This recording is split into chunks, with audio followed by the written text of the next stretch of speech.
Hey, why hello there. So, here I am with basically a new computer after that whole disaster. So, yeah, great. I'm happy to have a computer again, that's for sure. I'm still behind on most of my regular shows, so, instead, let's take a journey into Shadowverse, one of my favorite card games. I already did one video. I'm gonna do a whole bunch more on Shadowverse because I just really want to talk about it.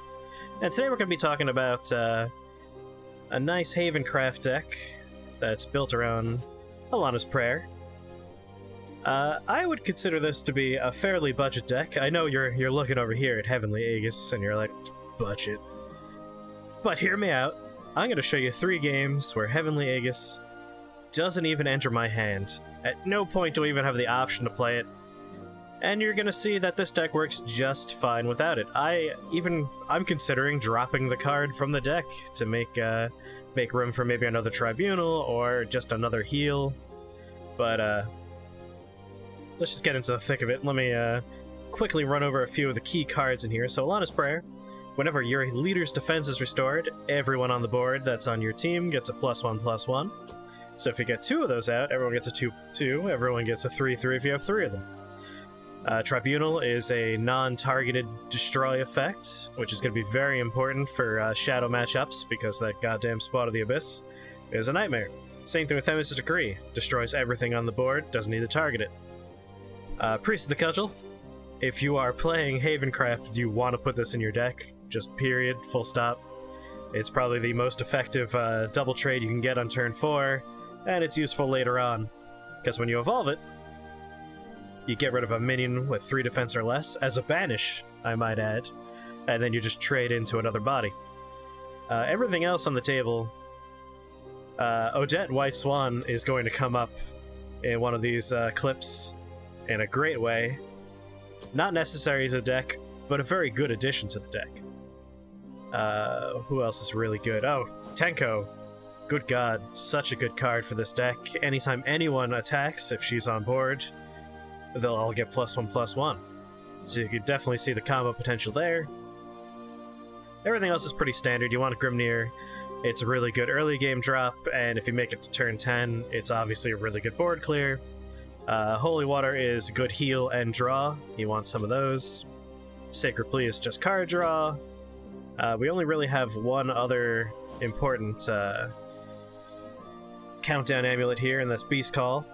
That way you could fill the board and also buff them using heals without having to expend play points to do it.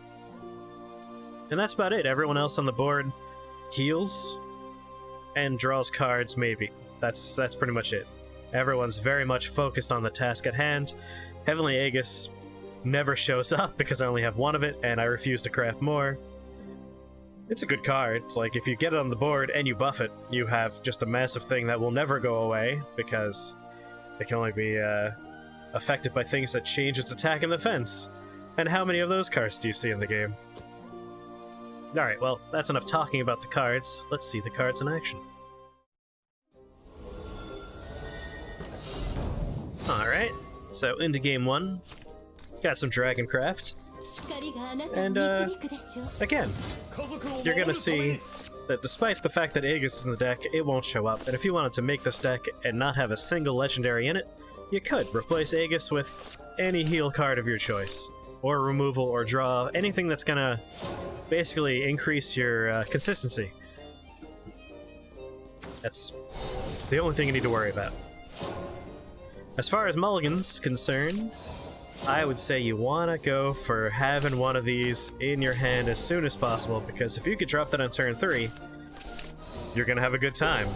If you don't have one in your hand, you're going to have a bad time, because everything on the table is relatively weak compared to other cards, because their stat line is, you know, balanced to reflect the fact that you're going to heal your leader, or another body on the board. So, a fairly standard opening here.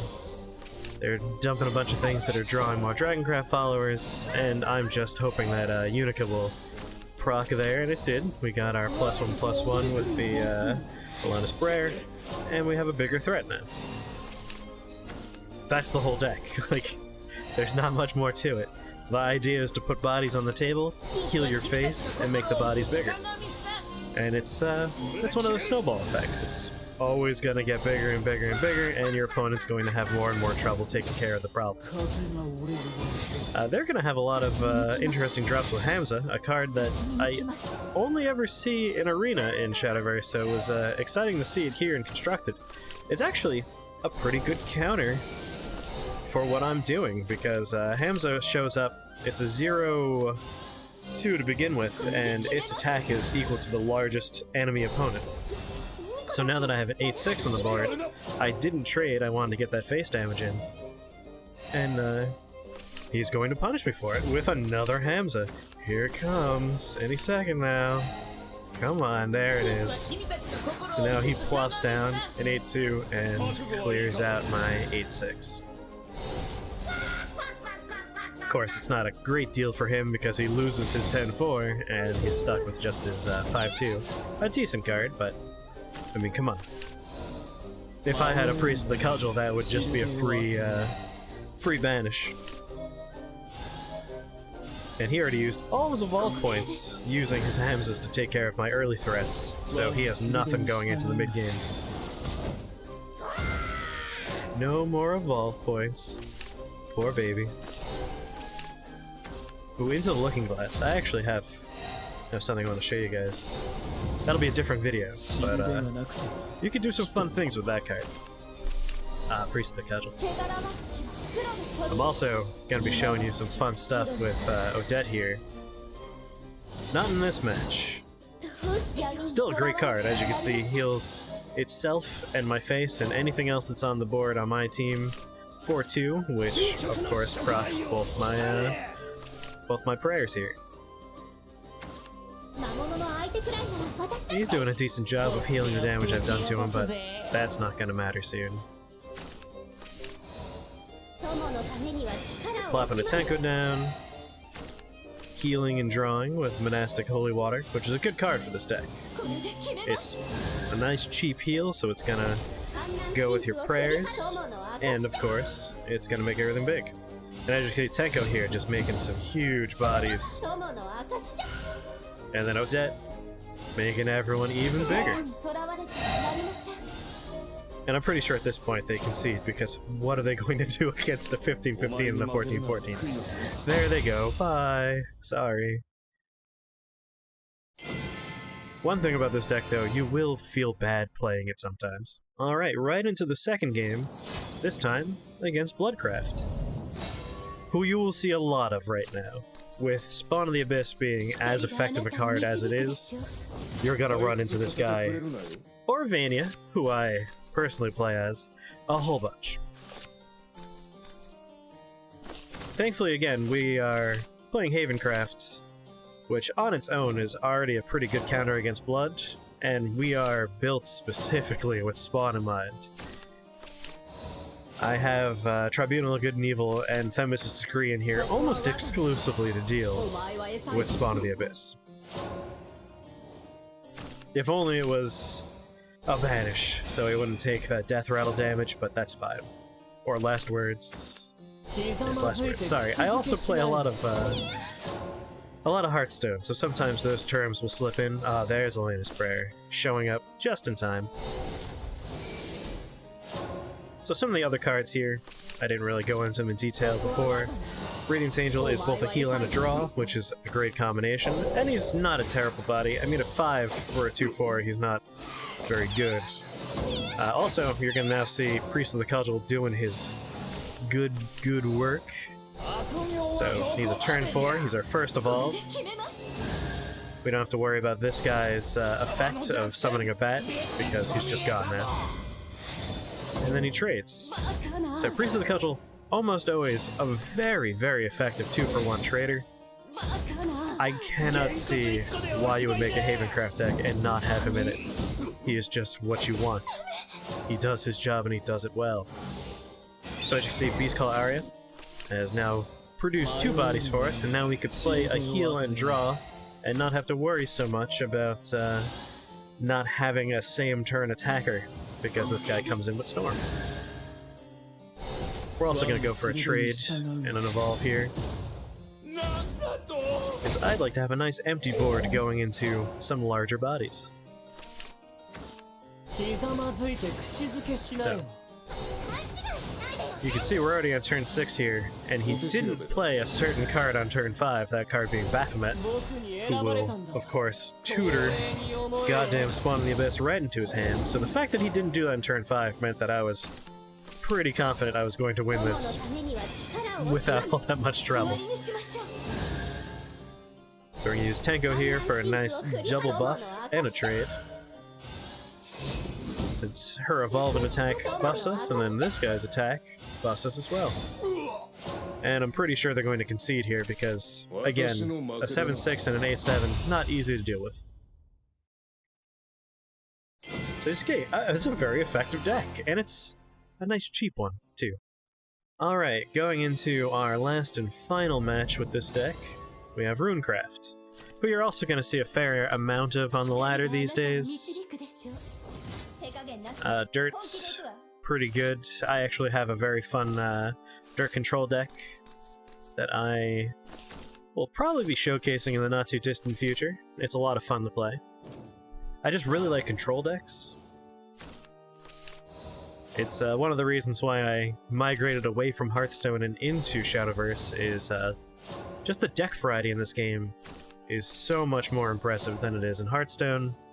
And I come from the world of Magic the Gathering initially, and I used to love playing blue, blue-white, just a really obnoxious lockdown decks. No one likes to play against them. Anyway, as for this match, you're going to see the real joy of having your opponent fill the board when you have Odette White Swans. So you saw in one of the other matches we've displayed, Odette summons a black swan for your opponent, evolves for free, and then you're pretty much forced to trade, and you weaken Odette. Like, you put her right in range for being banished by pretty much any card in Havencraft and easily traded. Not so when your opponent has a full board, which I'm going to have a lot of fun with very soon. Of course, we're going to go for our Priest of the Cudgel double trade, because banishing this guy, this goddamn carrot, every time he dies, he returns to the hand, not when you banish it. So that's a really effective way to limit the options our opponent's going to have, because you could do some really fun things with that carrot. Specifically in Shadowcraft, it's just infinite shadows you're drawing yourself here. And if you're going with the Siren's Tears setup, you can really make some big carrots, and you never have to worry about running out of a neutral body. So it's looking pretty grim here, but the whole joy of this deck is even if you're not comboing very well with the prayer, you're still healing yourself. Like, you have this reach that other decks just don't have, because you can keep yourself alive. Not to mention the reach of continuously buffing your minions, because anytime one comes into play with a fanfare of Restore 3 defense, he gets bigger. And I do believe it's next turn that we get to see some fun Odette full board. Oh god. This guy does some good work with Professor Taboos here, who's also a great card if you're running a control Earthcraft deck.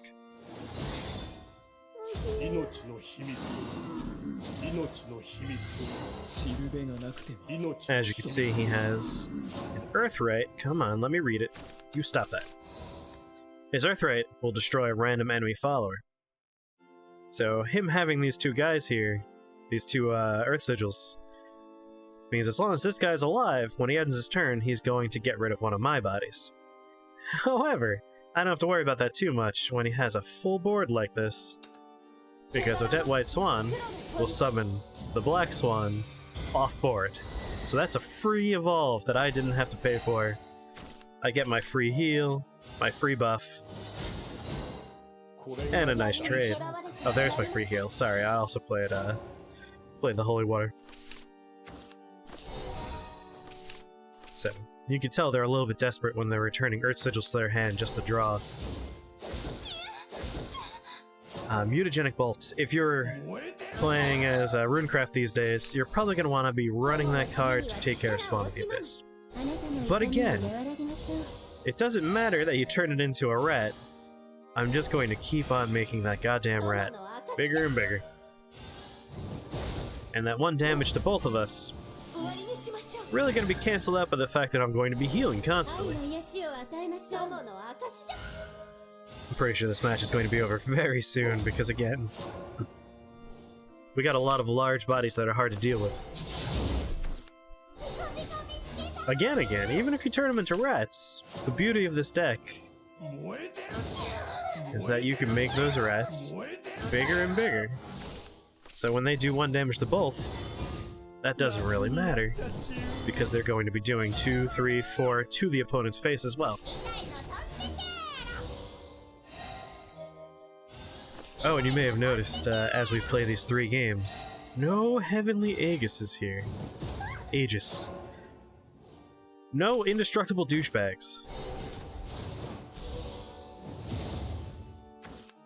Going for a double Red Hot Ritual, filling their board with more Earth Sigils, so they can get off the nice Halo Golem.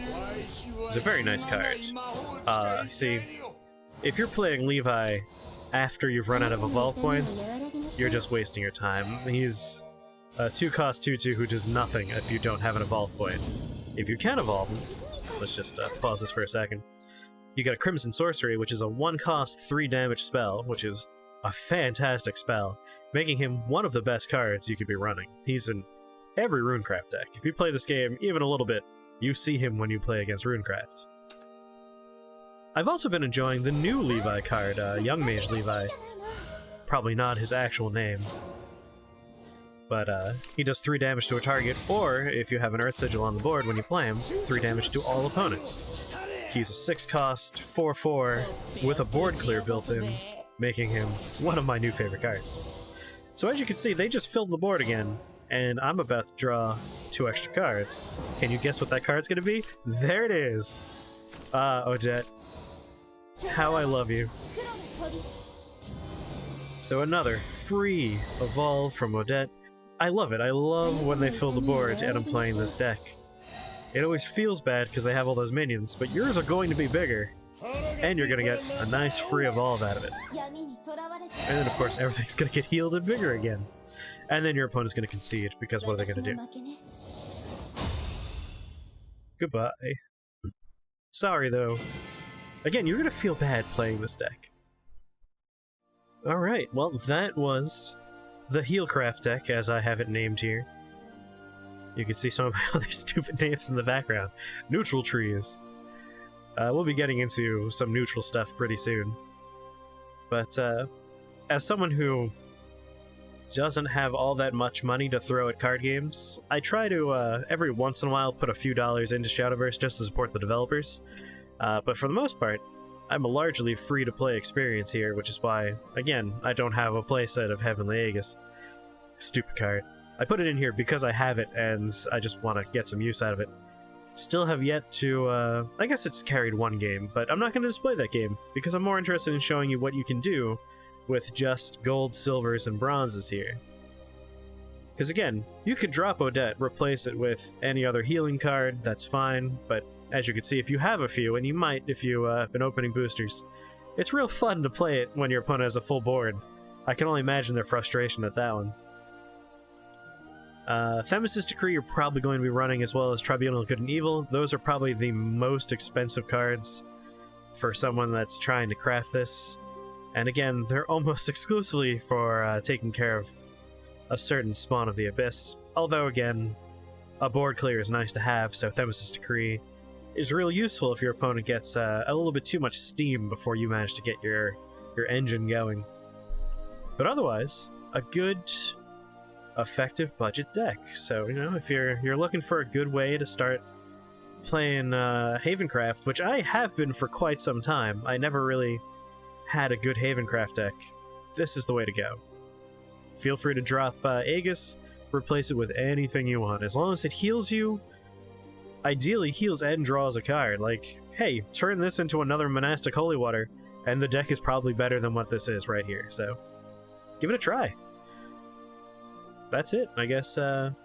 Check out the description for the deck list and a nice link to make the deck. I always like that Shadowverse lets you make decks using deck codes, so check the description for a link to the deck code and the deck list, and I'll catch you guys later.